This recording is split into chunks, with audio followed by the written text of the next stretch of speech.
Welcome to the channel. Today we're sharing a cheating story you won't believe. If you enjoy it, please like and subscribe. Let's get started. I was sitting quietly in a bar on a Thursday afternoon, enjoying the calm atmosphere. This spot became my go-to about 4 years ago when I first stumbled upon it while taking a walk. I found it not long after moving here, away from Maplewood, which used to be my home. Around that time, I ended up buying the local gas station and garage at a bargain price. The place had been up for sale for over a year, and the owner was eager to let it go. I saw the opportunity, made a low cash offer, and grabbed it, thinking it was the perfect chance for a fresh start, leaving my past behind. The first thing I had done was build a large retail store at the front of the property facing towards the gas pumps to supply the town after the only grocery store closed down for the evening at 8 and changed the pumps to pay at the pump. To do that, I had to relocate the tanks. Now the pumps were seen from the store, which left lots of parking spaces for customers in the middle of our large lot. From 8 p.m. to 1 a.m., it became the store's busiest hours. The gas bar convenience store was now open 247. The garage, which was towards the back of the property, was open from 7 to 6 days a week. I would come in and work on Saturdays on special projects. The bar was upset for a while when the retail part started carrying the basics in alcohol. It was like most of these small-town operations, you would never get rich quick, but it provided a very good living and helped to add needed employment to the community. Each and every year we were able to save better than most. With no real employment outside of farming, most young people moved out as soon as they could. After a bit of restructuring of internal store merchandising thanks to a lady I had to hire, it had become a very successful business in a short time. It had repaid the money I had invested in as a shareholder's loan. We had to double the staff, it became that busy. On Tuesday and Monday nights, we sold a lot of junk food as those leaving the bar tried to sober up a bit before going home. On Saturdays, we sold a lot of cold beer at a reasonable price. I was just sipping on a straight double shot of Jim Beam with a glass of iced water and a cut lemon on the side, having just finished up replacing a steering column in a Timer's old truck. It was a family heirloom and his pride and joy. It had taken me 6 months to find the damn part, and even then, I had to fabricate by hand some of the attachments for it. His family had driven the truck since the 50s, and he wasn't going to stop. I thought if he had his way, he'd be buried in it. Between 5 and 8, it was the best time to be here in the bar, for most of the regulars would be having supper. In a couple of hours, the place would fill up with the music crowd. When the band started playing, the farmhands would be bringing in the farmers' daughters for fun and after-work hours entertainment. In the 8.5 years I had been here, I had built a solid reputation and had quite a few friends. Most of the locals had a habit of watching out for each other and would tip the person off when something out of the norm was going on. I only came in once a week to the bar, always on Thursdays at the same time, to have my one and only before heading home. It was my downtime that I used to gather my thoughts in peace. I saw them walk in. I wished I hadn't, for they automatically ruined the end of a perfect day. I would still recognize them anywhere, anytime or any place, and still wish I hadn't. The lady was my ex's twin sister, and the young man with her I had at one time called him my son. It brought back memories that I wish it didn't. It was a time period when I learned that you could not see evil when you were living with it. Since I had last seen him, he had grown, his overall looks had changed a lot. He was looking more like his biological father. Proved to me that with time, the truth would have come out no matter what. The question today was why they were looking for me now. They walked directly to the bartender to chat with him for a few. I saw her pull out a picture out of her purse and show it to him. The bartender said a few words to them, and I watched them turn and head back out the door.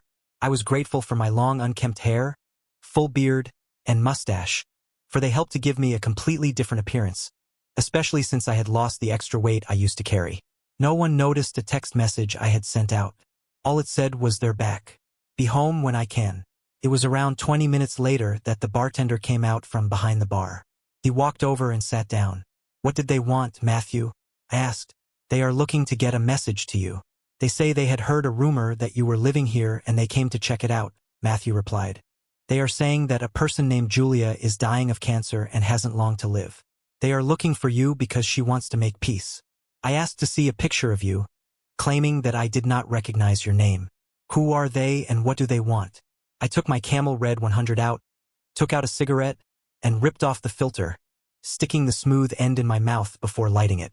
The lady is my ex-wife's twin sister. The young man is my wife's son that she passed as being mine for years. Based on your years of summing people up, what do you think?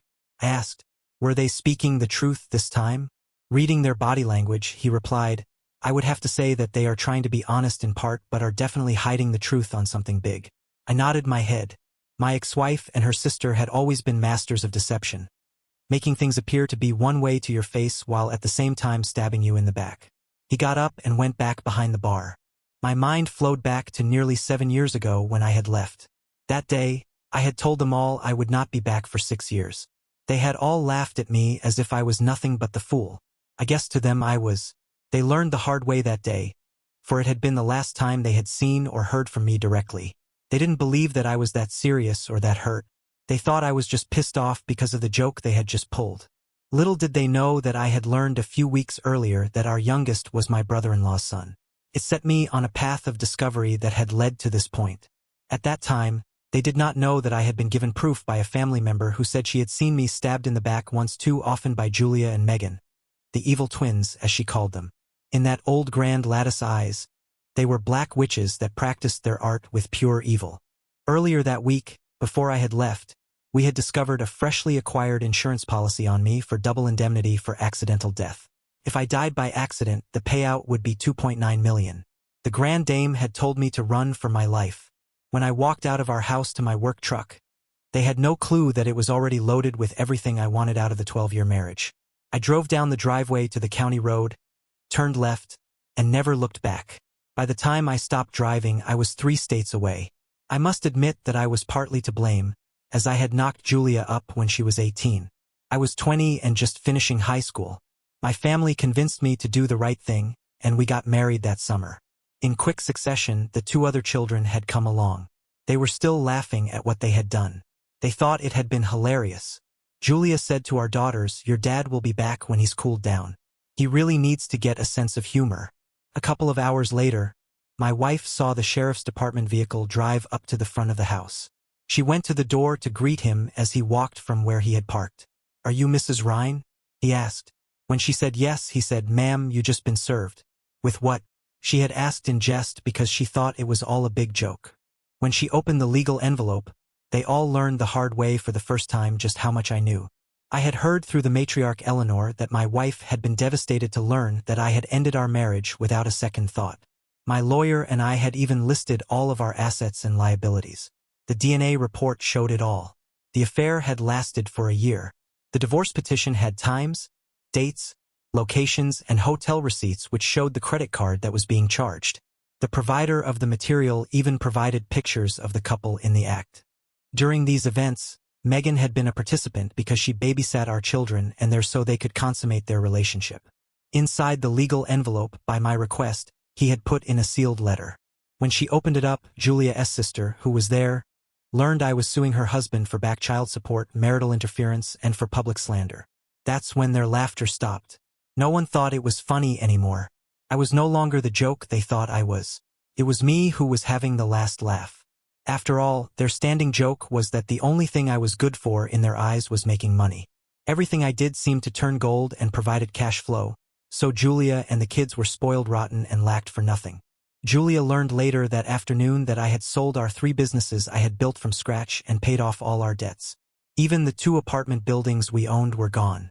I had sold them for a good profit. I had canceled all the credit cards and removed my name from all the bank accounts. I signed over my half of our home to her and took half of what we were worth in cash. All that was left for her to do was agree to the divorce. In doing that, I had knocked down our cash flow from about $5,000 a month to 0. Sadly for Julia's sister, she had to find out the hard way the cost of using me for their advantage. My lawyer took them for everything they had before they got divorced.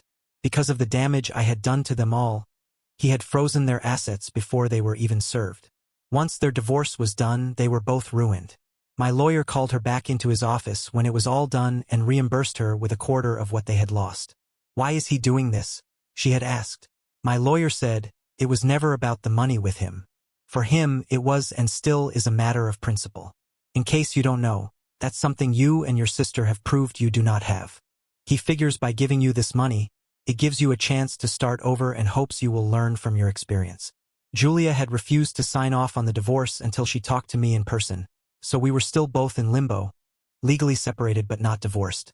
I had no need to talk to someone who had deliberately lied to me for years. She had to work for the first time in her life. For her, it was a new experience to learn that money seemed to disappear fast with none coming in. I had my lawyer forward anything of importance to a mailbox I rented from a Courier Express retail shop, and once a week, they would forward everything to my business address. I did it deliberately because I knew with the history of our lives together, they would never stop. The two sisters loved to play with human emotions and manipulate everyone involved in their lives. Knowing the two of them as I did, I knew that they would plot their revenge. It was not a matter of if but when. With their family, there was no such thing as being able to walk away. It would frustrate them to no end if they could not find me. The longer it took, the worse their payback would be. No one could be seen getting one over on them. Until now, I thought I had.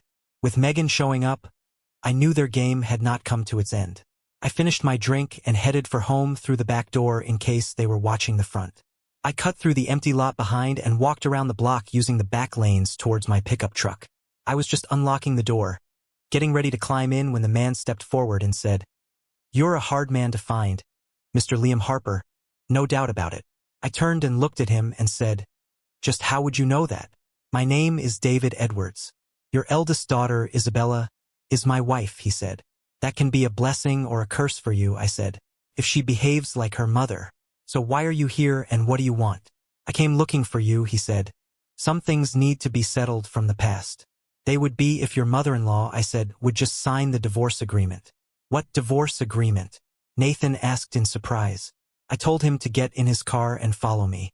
A few minutes later, outside the main drag of town, I turned right and drove about a mile, then did a left turn into the long driveway. I stopped by the farmhouse and led him into my home office. I pulled out my divorce file, turned on the printer, and told him to make copies of whatever he needed. Nathan did not need to know this was not where I lived, but I had built it for the matriarch Eleanor, who we hoped would finally say she was ready to move from Maplewood. Nathan was a nice-looking young man, perhaps about 27 years old, his hair professionally styled. He carried a self-assurance that came out quite naturally. He came across to me as an educated man. The question for me was he who he said he was, and was he part of Julia and Megan's team? He used my Wi-Fi password and uploaded everything into his laptop. From my house computer, all important records were kept here, with a master copy of everything in a bank box. One of the things that interested him was the copy of the sheriff's department report that Julia had to sign on the day that she got served. The only thing he got a print of was the letter from Julia's lawyer to mine. It was that lawyer's letter to mine that did the most damage to what he had been told. It laid it all out in black and white. Julia and her lawyer had agreed to the settlement of assets but would not sign off on the divorce until I talked to her in person. The letter from her lawyer acknowledged the receipt of all the outstanding money by them. While he was doing all that, it gave me a chance to watch his facial expressions. It showed that he had no clue as to what he was learning. My documents, as they were laid out, were contradicting something that he had believed. "Do you think Isabella knows?" he said. "That's a question you will have to answer for yourself," I replied. "One question for you, though, is Julia actually dying of cancer or not?" "Who in the hell told you that?" Nathan asked. "Megan was in town today with Samuel looking for me," I said. "That's what they told a bartender that I know. She is fine and is living common law with the man who was her lawyer back then. She is currently carrying his second child," Nathan said. "She was the one that asked me to find you so she could start the divorce. She claims it's so she can get remarried." He opened up his cell phone and called his wife. I could hear her in the background. He then turned on the speaker so I could hear both sides of the conversation. "Isabella, did you know that your mother was lying about the divorce not having been started?" Nathan asked. "What are you talking about?" Isabella said. "You know, our dad skipped town because he was going broke. Just after he left that day, us kids went out too, so we were not home when our mother found out. Mom told us later that it appeared that our deadbeat dad had walked out on all of us. Mom and Aunt Megan told us later that he had cleaned out what was left before he left town. If it hadn't been for our stepdad, we wouldn't have made it. I'm sending you a legal file. Get my sister to watch our baby," Nathan said. "Then get back to me as soon as possible after you have read it." As they talked a few more minutes, I got up and took 2 bottles of Bud out and opened them up. I placed one in front of him. "Why didn't you tell my daughter you had found me?" I asked. "Isabella and I have been married for just about 3 years. She gave birth to our son 6 months ago. Rest assured, for now, I'm not going to tell anyone I found you, Nathan said. As far as anyone in the family knows, I'm working long hours investigating a case. With that, he opened up his wallet and showed me his badge. It showed that he was a police officer for the Maplewood Police Department. I opened up my laptop and opened the webpage for my hometown. Clicking the link, it took me to the police department's webpage. Proved he was telling me straight. It was that fender bender that got reported a few months ago that gave me the lead to find you, Nathan explained. Isabella put in a missing persons report on you, which got forwarded to a watch for list. The insurance company informed me about the settlement in your favor. So why didn't you tell Isabella you found me? I asked again. In reviewing your detailed file, it became clear that something else might be going on, Nathan said. The first question I had to ask was what happened to the $230,000 cash Julia was supposed to have received on top of the deed to the house. The second is why have all of them been lying about what really happened? Sounds like someone has been fed a bunch of lies just like I was, I said, as his cell phone rang. It's my wife. Well, throw the speaker feature on, Pete said, so please be quiet. Hi dear, my daughter said. Where did you get all of this? Is it real? If it is, we all have been lied to for years. Samuel has no clue about his true parentage. Just as I didn't. My sister Sophie is going to be shocked to see this. Mom rode hard for always standing up for our dad, so much so that they're no longer speaking. This paints a different story from the lies we have been told. By the looks of it, my mom and my aunt left my father no choice. The two of them had been playing with his life behind his back for years. What gets me is the fact that the divorce is not finalized because my mother won't sign off on it. This makes me wonder what is really going on. It's real. I got the information directly from your father's lawyer. Sadly, I had to go out of state to find it. It seems her husband kept duplicate copies of all of his records on his home computer. Nathan said. I'm sure glad he did. The files show that your mother got served the divorce petition the same day he left. I wrote out on a piece of paper, tell Isabella to talk to her great-aunt Catherine if she's still alive. Nathan nodded his head. Pete, it's now more important that we find my father, Isabella said. If only to get the divorce done for him. My dad deserves to be free of my mother and her scheming ways. What happened to the money she received? If she owned the house, why did she have to sell it? The more I review the facts before me, the more I am asking what in the F was going on, and why was she planning to sue him for desertion once she found him? Hey, I got an idea. Get my sister to watch our son a little longer. You go talk to Aunt Catherine and let her know what we have learned. Maybe it will force her to open up, Nathan said to you about what she knew. For now, this has to stay with us because it's beginning to look like there may be a strong case of fraud going on. The question that has to be asked is why your mother has been slandering your father for years. This is something I will have to talk to the district attorney about. $230,000 in cash seemed to have disappeared once it was out of your father's lawyer's hands. One final thought, don't even tell your sister for now. If the DA wants to investigate, it's better that no one knows anything. I got up from the table to get us a couple of refills to allow him some privacy until they had finished their chat. How come you want Isabella to speak to Aunt Catherine? Nathan asked. Catherine was the one that had gathered all the information on Julia and Henry's affair, I said. She may have never been married in her life, but she watched over the extended family like a mother hen as she raised her only daughter. Being a single mother changed her view on a lot of things. She believed that Megan and Julia had conspired and set up the whole thing. Both Henry and I were being used, but what their ultimate goal was is anyone's guess. If that is true, the question is why, Nathan said. Aunt Catherine's granddaughter, Rachel, has wanted her to move in with her for years. She keeps saying not until the truth comes out. We see Rachel when she comes to town with her 2 sons to visit. Well, Rachel, Catherine's granddaughter, leads a very private life, I said. Just like I have had to. Dealing with the Rhine sisters seems to come with a high price to everyone around them. Julia and Megan have been using people for most of their adult lives. It wasn't until Catherine gave me the material that I started to figure that out. Do you have anything to ask me about your children and what's going on with their lives before I go? Nathan asked. No, not until it's proven to my satisfaction that you are who you say you are, I said. With the history of the family, this could just another part of their game, and you were doing just what they told you to do. You might want to look into my lawyer's sudden death because if she is planning to sue me, what makes her sure she can win? Nathan's face went white. I think he realized just what kind of people he had married into for the first time in his life. We decided to trust each other enough to trade cell phone numbers. He promised to inform me if he found out anything. I stood up, walked him to the door, shook his hand as we said goodbye.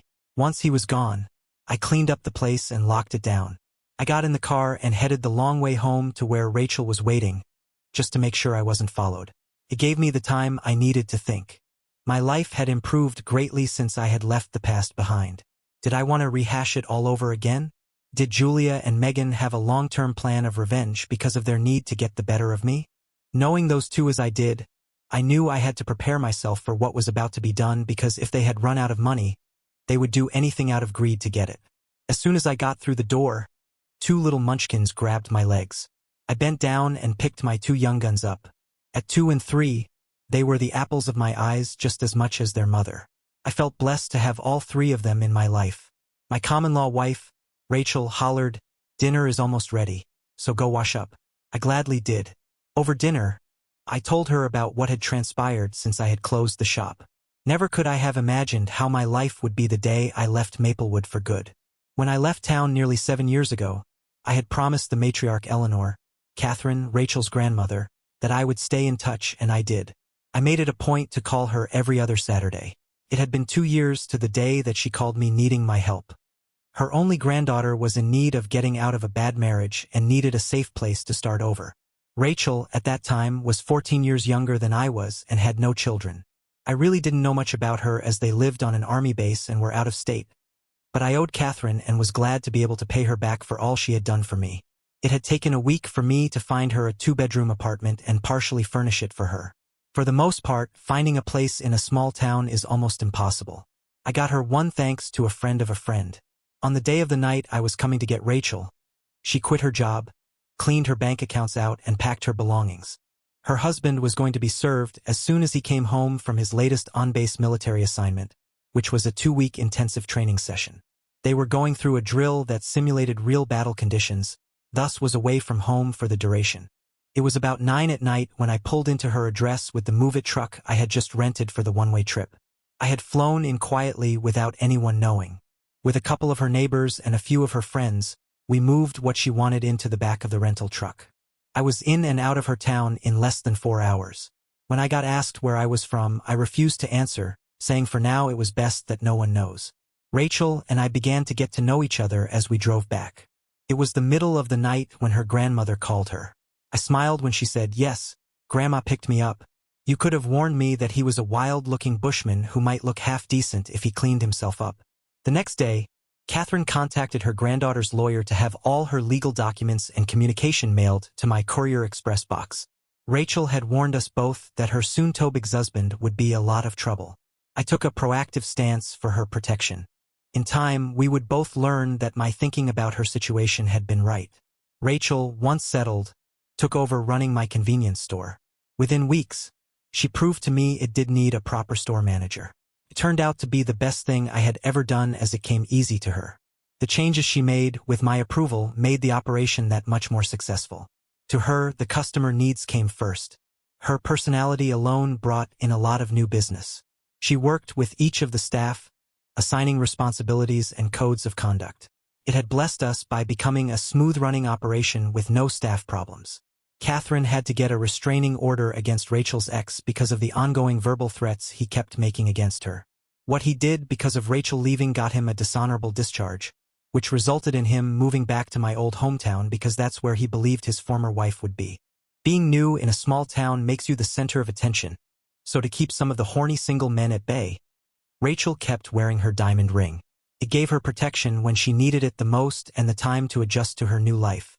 Within weeks, she was doing all the banking and getting the books caught up. Everyone accepted her because I had brought her in. Rachel was beautiful in every way, but it was her personality and honesty that I liked.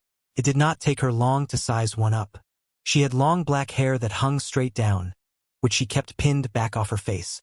She was built more for keeping one warm on a cold winter night than anything else. I thought she would be a keeper for the next man she fell in love with. When she was asked who the lucky man was, she would say, "I'm sure you can figure that out for yourself." That's all it took to get the rumors started. It was soon believed because of gossip that we had met online. Behind our backs, she was referred to as David's future mail-order bride. On Thursdays, because I worked alone on that day, she started bringing me a box lunch. I'm one of those who, when I am doing something, forget to take the time to eat. As a result, I had lost a lot of weight. During this time, we started building our relationship. Within weeks, everybody thought we were a couple.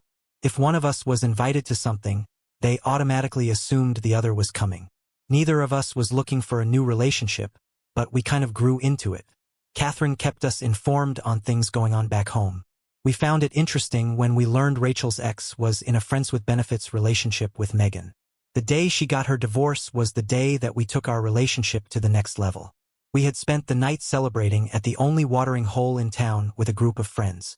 It was while dancing a slow dance under dimmed lights that we shared our first kiss. 6 months later, we moved in together. While the kids were having their bath together and preparing for bedtime, I stuck the small bathroom wastebasket in the sink and shaved my beard and mustache off till there was nothing but stubble left. My children were mesmerized watching me. I took the bowl and brush she had bought me one Christmas and lathered up my face, then did the same to them, much to their delight. Rachel came in, seeing why the kids were giggling just as I started to shave. Her blue eyes sparkled in surprise. Our 2 little boy faces were lathered up too. All 3 of them watched me as I finished what I had started. "Looks like Daddy is gonna look like you with a nice clean face," Rachel said teasingly. "Do you think I should cut his hair too?" Both of the brats said yes. I just laughed and said that I could get the barber to do it on Thursday. "No, I'm gonna do most of it myself," Rachel said before I got a chance to change my mind. So after getting them dried and dressed for bed, they were sitting at the kitchen table watching their mom cut my hair. By the time she was done, I looked like a human again. There was more hair lying on the floor than what was left on the top of my head. I hardly recognized myself when I looked in the mirror. I told Rachel that she had done a splendid job. Rachel sent me to the shower to get all the fine hair off while she cleaned up the mess. While I was doing that, her grandmother called as my daughter Isabella had just left. Rachel had gotten the impression that when it came to her grandmother's sister's family, Catherine was planning on going to war. Her grandmother believed it was time to take those down. Isabella had left her great-aunt's place with the knowledge that each of my 3 children was supposed to have received an annuity of $700 a month each in lieu of child support, which had been bought by me through Mutual Life. None of them had received any of it. Hell, it turned into being a wild night. If I had known that shaving and cutting my hair would turn her on as it did, I would have done it sooner. For the next week, I had to endure "who are you and what did you do" to jokes from all who knew us. Rachel got asked if she had to blackmail me to get me to join the normal in society. Rachel responded with her usual humor by saying, "I promised to force him to have a bath at least 3 times a week." Most caught the joke, some didn't. It was interesting to learn how things were going in Maplewood. When you believe you don't stink, the bird of paradise told me I was going to be sued for abandonment, desertion, and back child support in civil court. Rachel and I both found this to be a hoot. They believed that if they got the judgment, a collection service could be hired to find me. When the mail store delivered the news, he thought it was a big joke. His boss and the district attorney even had hired a lawyer to act on my behalf. Then he explained they were using my situation to give them time to put everything together. Nathan had estimated that Julia and Megan had stolen over $45,000 from each of our children.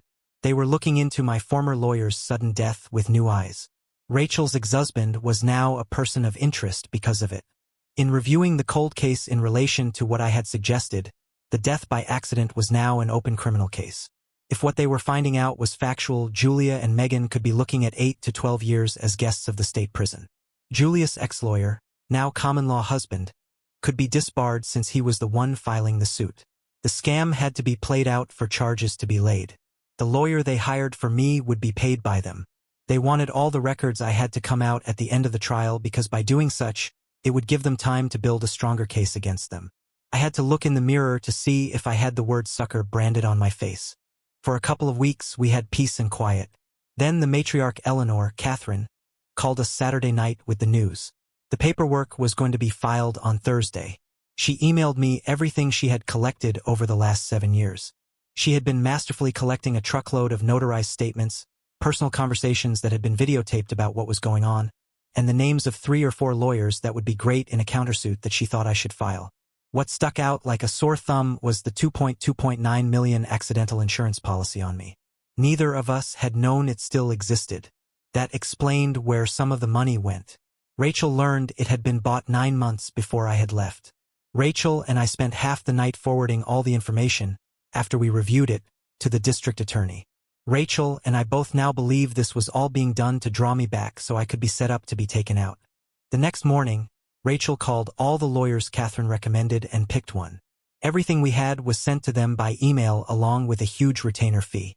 As soon as the Julia team filed the writ, I would follow up with mine and have them served before they got it to me. It was Tuesday morning when Rachel called me. Catherine was on her way out and bringing guests with her. They had left Maplewood on Thursday night, stayed at a hotel overnight, and would be arriving sometime tonight. They had left in the darkness of night in case they were being watched. It told me that things at that end were beginning to come to a head. Rachel and I decided that I'd best shut the shop down on Monday and make this a true long weekend because of family. Nathan was driving her with Isabella and their son. All Isabella knew was that they were coming to see Rachel. It was almost 9 at night when we saw the Ford Explorer pull into the driveway along with an Escape. We could see 4 adults in the 2 vehicles as they approached. Rachel saw the worried look on me and took my hand into hers. My truck was parked inside of the garage, so I knew no one would assume I was there. We watched them get out of the vehicles. My wife Rachel asked, "Who is all with Catherine?" "That's Nathan, his wife, my eldest Isabella, who is holding their baby," I replied, "and Sophie, my second oldest." "Are you ready for this?" Rachel asked. "As ready as I will ever be," I replied as I picked up our oldest. Rachel, after lifting our youngest into her arms, opened the front door. United as a family, we stepped out to greet our guests. I was the last thing my daughters expected to see. Sophie instantly broke into tears. I handed my son to his great-grandmother and took Sophie into my arms, holding her tight. Isabella, after handing their son to her husband, came to me too. It took a few minutes for emotions to begin to normalize. Both of my daughters had turned into very nice-looking ladies. Seeing them standing there side by side was a memory that I would never forget. "It's good to see you again, Nathan," I said as I shook his hand. After the introduction was done, Rachel served us all a huge dinner. It was a good thing Rachel had prepared extra. A prime beef shoulder roast, mashed potatoes, gravy, fresh homemade buns, Yorkshire pudding, and green beans. Hot apple pie fresh out of the oven for dessert put the meal over the top. It was after our kids had settled that we began a discussion about everything. "First of all, David, is it okay that I call you Dad?" Nathan said. I nodded my head in the affirmative. "Then Dad, the district attorney now believes that Rachel's ex's car was the vehicle that was interfering with your lawyer's car when the accident occurred. We found the current owner and are in the process of having a paint comparison done by the state. If we can make the connection, he will be charged with manslaughter," Nathan explained. "The fire that destroyed his office happened that same night has always been viewed as arson by the fire inspectors. He can be seen in a video in the background watching the building burn. Since Julia and her lawyer had the divorce record sealed, they believe that there are no records to verify what has actually transpired to date. They filed the suit against you this week." Rachel looked at me as she started to tear up. "I always thought you were overprotective in moving me here. Now I see that you were not. I thought the questions you asked my grandmother seemed over the top. I realize now you needed to know what kind of man we were dealing with before deciding on a plan of action. Julia and Megan were served with your suit on Tuesday," Catherine said. "They had to realize with that action that I was in contact with you. We were afraid that they would be coming after me, so thus the rushed trip here."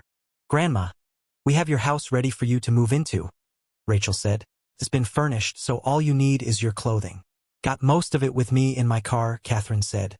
"Isabella has agreed to have the rest of it shipped to me along with all my personal things that I want to keep, like the antiques. I have given her power of attorney to sell the house and furniture. It was time for me to get out of Maplewood really quick. I will drive back with Nathan and Isabella and rent a move-it to bring it all out," I said. "It's time we found out if our thinking is right." "What thinking?" Nathan asked. "That the suit they filed against me is a ruse to draw me out," I said. "With the $2.9 million accidental death policy they have on me, it's plain to see that the death of my former lawyer was a test to see if it could work with me." Nathan, Isabella, Sophie, and Catherine's faces went white. It was as if they were seeing the light for the first time. None had seen the game plan all laid out, nor could they figure out why it was. Hearing my thoughts tied everything together. "Oh my God. They were planning your death, Dad," Isabella said. "Before you left town, you knew it. That is why you left the way you did." I replied with a big smile. At the time I had a good idea, but not even my lawyer believed it. It looks like he learned the hard way that I was right. Nathan excused himself from our presence to make a few important phone calls. It gave my daughters, my wife, and me time to get a bit of knowledge about each other's lives. Rachel dug out pictures of how I looked when she first met me. Both had to admit that even they would not have recognized me. When Nathan came back into the room, everyone got quiet. Julia is going to be taken into custody the day after the holiday, towards the end of the day. We can hold her for 48 hours before laying charges. She is going to be charged with 3 accounts of grand theft for stealing the annuity from her children, Nathan explained.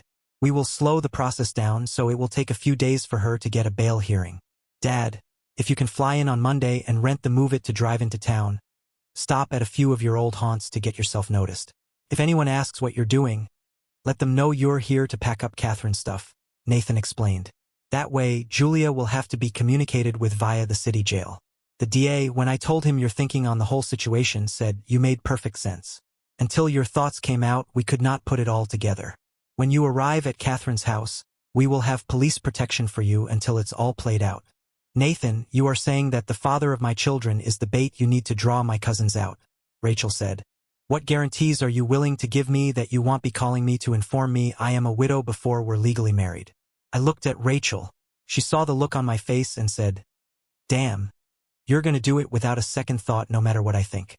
That is one thing I had to say about my Rachel. She knew me better than I knew myself. Rachel, David has always been that way. That was why I called him to go save you from the unknown when you finally decided you had enough of your exes, Catherine said. David will never ask anyone to do something he wouldn't do himself. He wants all of us to be free of the witches for good. If this is what it takes, then to him it's worth it. Grandma, I'm only afraid that David is going back into the devil's den to face the unknown. Rachel replied with a smile on her face. Catherine responded, if David was a boxer, he would be a world title holder. There's no one alive who thinks faster when he's on his feet. That's his advantage against the witches. Everything he will do will be throwing them out of their game. Rachel, you need to keep in mind that Julia and Megan have no clue that David knows anything. Ladies, relax. I'm going to be in Nathan's hands, I said. If anything happens to me, remember he has to answer to Isabella, who is my daughter. Nathan knew better than to say anything, so he just shook his head. He knew just how dangerous it could be for me when I went back to Maplewood. Later, we got the chance to talk as the 4 women got into a deep discussion among themselves about what was going on. The DA figures that Rachel's ex will make his move shortly after he hears you are in town. He is going to learn that it was you that came and got Rachel out of the terrible marriage she was in. He will be enraged, Nathan said. That info will come from Julia, who will be told that by a planted informant who will be placed in the city jail early Thursday morning. The question is, if he is captured in the act, will he give it all up to save his own skin? I asked. We looked into his past with the military, Nathan said. Whenever he got caught, he admitted to it and took responsibility. He's a follower, not a leader, so I expect that he will fold quite easily. The only reason he has a relationship with Julia and Megan is that he is easy to manipulate. The sign said, "Welcome to Maplewood, a sanctuary city, population 35,000. All that did for me was verify that the city council had declared the laws of the United States of America don't apply here. Welcome to our version of the Wild West. Justice here depends on what we tell the boys in blue to do. Law-abiding citizens, we charge illegals, we look the other way. We are not prejudiced. After all, this is the progressive way. The privileged working class always has to pay for the sins of others, as the powers that be had to please their masters, who wanted minimum wages kept down and cheap labor around. To give them that, a lot of things were done that required those in authority to look the other way. Not much had changed in almost 7 years. Besides seeing the main drag freshly paved, everything seemed the same. I figured if I wanted to be seen, my first stop should be an old favorite haunt of mine if it still existed. Thankfully, Bob's and Betty's Burger Bar still existed. It looked the same, except that it had been freshly painted. I pulled into the parking lot and got out of the Move It truck and headed to the main entrance. At 11:15, I was just ahead of the weekday lunch crowd that would be coming in. I was banking on the fact that since I had been a businessman in my former life, my face would be recognized. We wanted them to know fast that I was back. After taking a seat and getting a menu, I noticed a few faces looking at me. I saw a few cell phones being used. The server came over with my coffee and the cream and asked if I was ready to order. Is the Thursday special of meatloaf, baked beans, and garlic mashed potatoes available? I asked. How do you know about that? The server asked. It's reserved for regulars and not advertised. Tell Oliver David wants brown gravy and a few fried onions on the meatloaf, I said. The way the waitress looked at me as if I was crazy. I stood up and said, never mind. I will tell him myself. I walked through the swinging doors into the kitchen with the server following me and belted out my lunch order. Oliver turned and looked at me. You stupid, Oliver said with a grin. You're a few weeks early. Welcome back, old friend. Rachel, please bring David's coffee back in here. That way we can get caught up while he eats. At the end of the prep table, Oliver was the original owner's son and had never changed the name. We had been friends for most of our lives. We chatted until the rush hour was over. He had told one of the staff to call his wife to join us. It gave us a chance to catch up on things that mattered. David, you need to know that after you left town, the wife ended her friendship with Julia and Megan for good. She didn't like what they did or what they said concerning you and the children. Oliver, there's going to be a few things happening. An arrest was supposed to have taken place last night that, if a few people's thinking is right, is going to set off a few events like starting a row of dominoes, I explained. Isabella's husband Nathan is working with me. That is why I'm back early. Oliver looked at me in complete seriousness and said, he is one hell of a cop and is as straight as they come. He put 2 of our former city councilors in jail last year for corruption. You will have to tell me what's going on later. Too many big ears around here. We saw Emma pulling into the lot. Damn, I thought to myself, she looks good. I sat down and waited for her to come in. I knew that when she came in, she would see me from the back and not think anything was up. Oliver, what's up? Rachel said it was important, Emma said before seeing me. I stood up and turned towards her. Emma, my younger sister, lost it. Her big old mean brother had come home. I took her into my arms and held her tight as if it was just yesterday. Took her a few minutes to calm down. Oliver motioned to the kitchen staff to give us a few minutes alone. Do Mom and Dad know you're back? Emma asked. No, and it's best that we keep it quiet for a few days, I replied. Are you here in part because Julia got taken into custody last night? My sister asked. Yes, and it's going to get worse before it gets better, I said. Once I get to where I will be staying, I will be under police protection. All I can say is that the police are looking at my former lawyer's death with new eyes. They now have reason to believe it is tied into the arson of his office. The look on both Oliver's and Emma's faces said it all. With what had been happening in Maplewood, it was well known that the DA who got appointed 4 years ago was trying to clean up a lot of things that had never been resolved. You're the bait to draw something or someone out, Oliver said quietly. If the thinking is right, an arson, a murder, and a few other crimes will be resolved within the next few days, I replied. All were done to set up the situation where I would be forced to come back to town. The arrest of Julia and my sudden return will turn a very carefully planned conspiracy upside down. What's behind it all? Asked Oliver. 2.9 million double indemnity accidental death insurance policy, I said. Taken out on me. My sister walked out of their restaurant with me to my rental truck.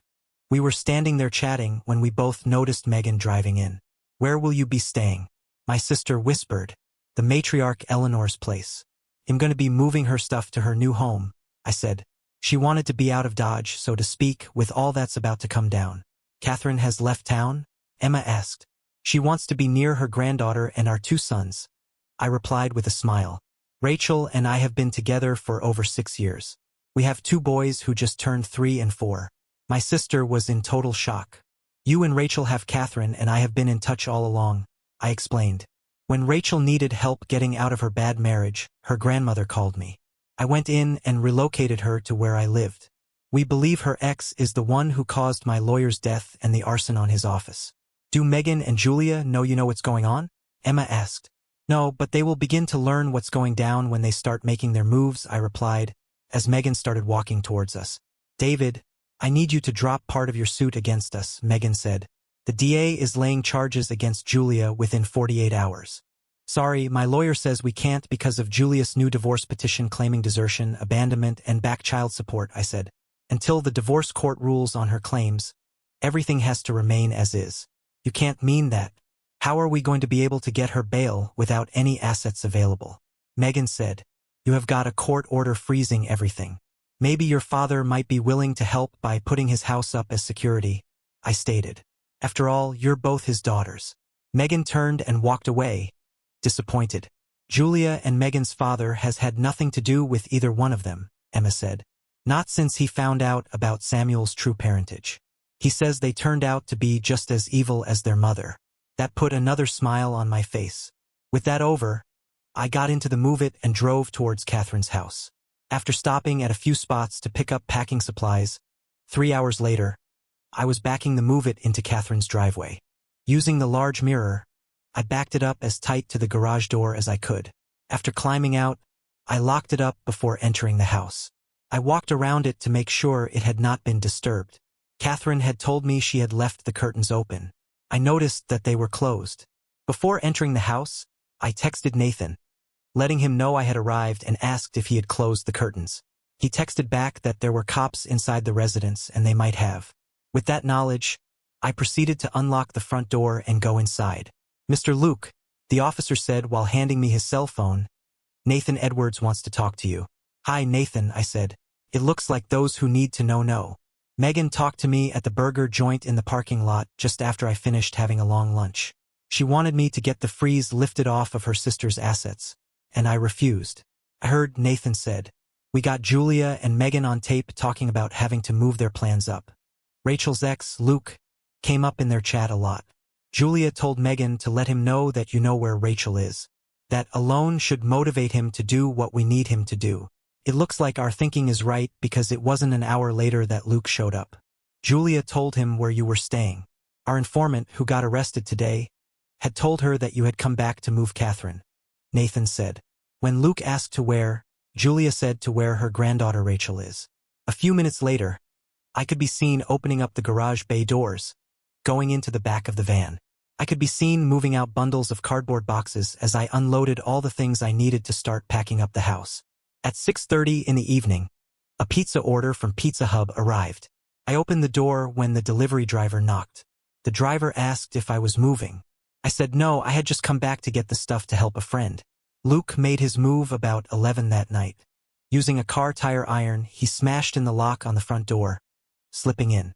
Seeing the only light that was on in the kitchen, he headed in that direction after taking a 9mm gun out from beneath the back of his shirt. He found me sitting there drinking a cup of coffee. Hello, David, Luke said. Julia and Megan send their greetings. I'm here to find out where Rachel is so I can go for a visit. Sorry, that is something I will never tell the killer of my lawyer, I replied, or the man who torched his office. Before you kill me, because we both know you're going to. How much have they promised you out of the insurance settlement? What makes you think I did that? He asked, taking the bait. Because you come across as the type of person they could convince through manipulation, I said, to do their dirty work for them.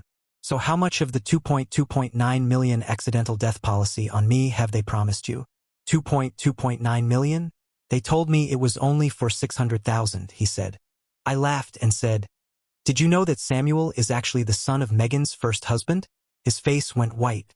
You see, both Henry and I were manipulated and used by both of the twins for years, I said. My lawyer, while he was working on my divorce, sued Henry and Megan for everything they had. Luke's face went white. That's why I knew Julia suing me for desertion and back child support was a scam, I said. The divorce was settled and only needed her signature for it all to be done. She needed to manipulate me to come back. That's when I put it all together. You're just the latest sucker to be played by them. So ask yourself, what are their plans for you? My divorce only halted their plans for my death. You and taking my lawyer out brought their original plan for me back into play. You have the ability to put them away for years. Knowing them the way we do, what does your gut say? It's hard looking at a fool coming to the realization that as soon as what he was needed for, he would be taken out. Either way, I'm screwed, Luke said. Causing your lawyer to lose control of his car and go into a tree at 70 miles per hour is manslaughter. Killing you will be life, I said. Manslaughter may get you 5 to 10, but murder is life. With me dead, they can claim you were enraged with me because of Rachel and had no knowledge of what you were going to do. They set you up to be the fall guy because most accidental death policies do not cover murder. If you were me, what would you do? Luke asked. Do the time, turn state evidence, and hope that your cooperation is taken into consideration, I said. That way, you will be getting revenge on those who were most likely planning to take you out with an overdose of drugs. After all, they have to know it was your drug usage that got you a dishonorable discharge. Luke put the gun down on the table, saying, "Call the cops." I said, "Luke, turn around. They are standing behind you." Isabella watched her husband talking on the phone, wondering what was up. Nathan had told her that her father was at Catherine's place. The late-night phone call to his cell had woken them both up. While he was busy talking, she had put the kettle on to make them both hot chocolate. Nathan was smiling when he got off the phone. "Your father surprised us all tonight," he said to his wife. "Luke broke in to kill him and wanted information about his former wife. He talked Luke out of it and basically got him to confess to everything. The undercover police officers recorded the whole thing on video." Isabella stood there in surprise. "How did my dad do that?" "He told Luke some basic facts that he had no knowledge about, like the truth of Samuel's parentage," Nathan said. "I think your father convincing Luke that the insurance policy would not pay out for death by murder was the deciding factor.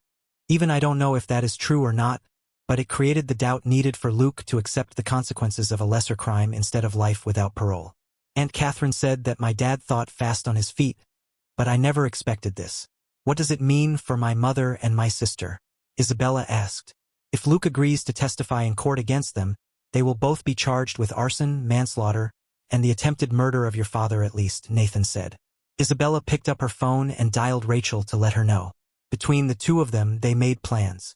Catherine would look after the kids for a couple of days because Rachel was headed to the airport to catch a plane. Isabella would pick her up at the airport when she got texted the time of her arrival. When she got off the call, she called her sister and explained everything. Nathan had dressed by this time and was going to the station to get a signed statement from Luke before the night was through. After her husband had left, Isabella realized she was too excited to sleep. It was after 9 in the morning before I woke up. The first thing I did was to call Oliver. I needed the front door fixed. He said he knew someone, and within half an hour, the person was there. The front door was replaced and new trim put on with a new lock. The gentleman was just finishing when my daughter Isabella drove in with Rachel. Rachel jumped out of the car, running towards me, her tears flowing from her face.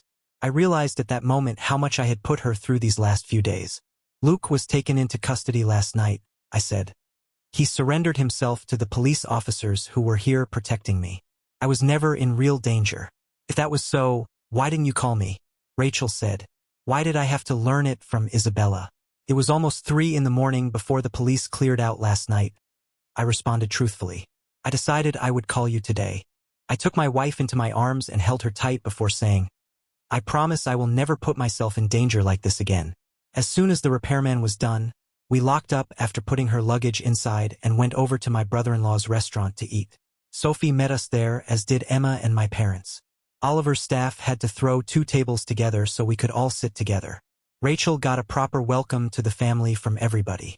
Our breakfast, when it came, was over the top. Oliver was so excited about what had happened. We had it all. My parents were very excited to learn that Rachel and I had 2 sons named Carson and Hunter after both of my grandfathers. I think my parents looked at every picture that Rachel had of our children and us on her cell phone. My daughters opened up and told them about their bringing Catherine out and discovering me. We were still there when Nathan came in to join us. I could tell he looked tired. "Julia and Megan are now both in custody," Nathan said. "Luke freely confessed to everything, including his original intention to kill Dad. He will be charged with arson and 1 count of manslaughter once he has testified in court against the witches. Tammy and Julia are being charged with 3 counts of grand theft, 2 counts of conspiring to commit murder and fraud. The DA is meeting with the divorce judge who handled Dad's case right now to see if he can get the finalization of your original divorce expedited." "Nathan, are you telling me that David and I are going to be able to finally get married?" Rachel asked, trying to get her mind to register what she had just heard. "The DA took the paperwork with him when he went to see the judge," Nathan explained, "along with all of Dad's original divorce files. He's hoping that the judge, when he gets the full story about everything, will waive the requirement of Julia's signature, the waiting period, and grant the divorce certificate." "Rachel," I said, "I guess I better get you a proper wedding ring set today and finally make the proposal." Everybody roared at my remark. Rachel had tears in her eyes. She always believed we would, but she never expected this. Before we left, Mom and Dad made Rachel and I promise to come for dinner. Rachel and I went back to work on packing till about 5:30. Then we headed over to my parents for a private dinner. Mom and Dad had a lot of questions. Rachel explained how I had come to rescue her from the bad marriage thanks to her grandmother. She then explained how she got her first job and where it had ended up. We were still there enjoying their company when Nathan and Isabella showed up with my divorce certificate. It was nice to know I was now free. When Rachel was given the chance to talk, she spent it bragging about our kids and our life together. It was Mom who said we should have the wedding before the two of you go back. That was when my dad caught Nathan's and my attention. After grabbing a fresh beer each, we followed the leader. We men ended up moving into Dad's den because we couldn't get a word in. "It's been a madhouse today, Dad," Nathan said. When it was learned that Megan was arrested, people were calling with additional information. Half the district attorney's staff had to help us out. It appears that what we knew was only scratching the surface as to what the pair were up to. It now appears that the mayor will be going down with them too. What's going to happen to Julius' common-law husband? I asked out of curiosity. And how deep was his involvement in all of this? He most likely will be disbarred, but he will be busy raising their kids. Nothing we have found to date links him in with the witches, Nathan said. Has anyone informed Aunt Catherine? Connie peeked her head in. Dad, Rachel wears a size 6.5 ring in case you're wondering. A few minutes later, Nathan and I were driving to the mall where he had bought Isabella's set. Knowing Rachel's taste, I bought a 3-ring wedding set. When we got back, we were pleased to learn they didn't know we were gone. I was on the phone talking to Catherine when Sophie showed up with her boyfriend. With a house full of people, we all moved into the living room. The men had to carry a few chairs in from the kitchen. Dad had instructed Rachel to sit in his chair. That let my mom know that something was up, so she was watching with her eagle eyes. The room went silent when I walked over and knelt on my knees to ask my common-law spouse to legally become my wife. I had caught her completely off guard. Of course, she said yes. The party was on. My dad proudly said, "I got almost 7 years of drinking with my son to catch up on. And Rachel and David, your engagement is the best way to start." Nathan had to drive both Rachel and me back to Catherine's. A lot of stress and worry had been released.